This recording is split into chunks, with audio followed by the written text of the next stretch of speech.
Inilah realisasi program Dinas Pendidikan Kabupaten Bogor untuk mencetak generasi pelajar Pancasila melalui penguatan pendidikan karakter terhadap para guru. Agenda kegiatan ini semacam karakter building yang diikuti ratusan guru. Nantinya para guru bisa mengaplikasikan kembali kepada anak didiknya. Beberapa narasumber juga disiapkan yang salah satunya saja melibatkan TNI.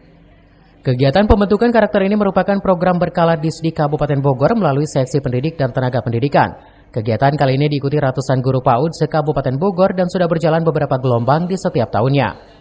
Adapun output dari kegiatan ini adalah mencegah adanya tahapan radikalisme yang masuk ke dalam sekolah yang bisa ditularkan kepada anak didik.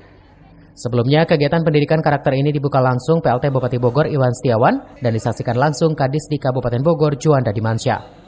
Alhamdulillah hari ini kita melaksanakan kegiatan pendidikan karakter dalam rangka mempersiapkan guru-guru itu untuk menyongsong pembelajaran sebagaimana keinginan konsep pemerintah sekarang, profil pelajar Pancasila. Jadi kita kan nyiapin gurunya dulu, dari jangan dikira guru PAUD itu cuma suruh nyanyi-nyanyi doang, tapi kalau tidak dikembangkan dari sekarang kematangan mentalnya kan melawan radikalisme.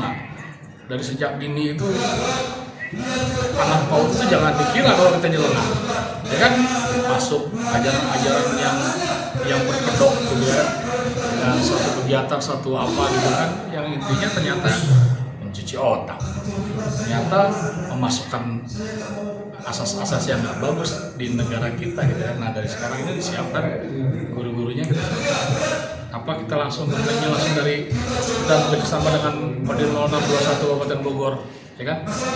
Karena apa? Wawasan Pancasila, gitu kan? Karakter, ngedidik anak, bagaimana supaya bagaimana mau disiplin kalau guru juga nggak disiplin. Dari Kabupaten Bogor, CV Suryadi melaporkan.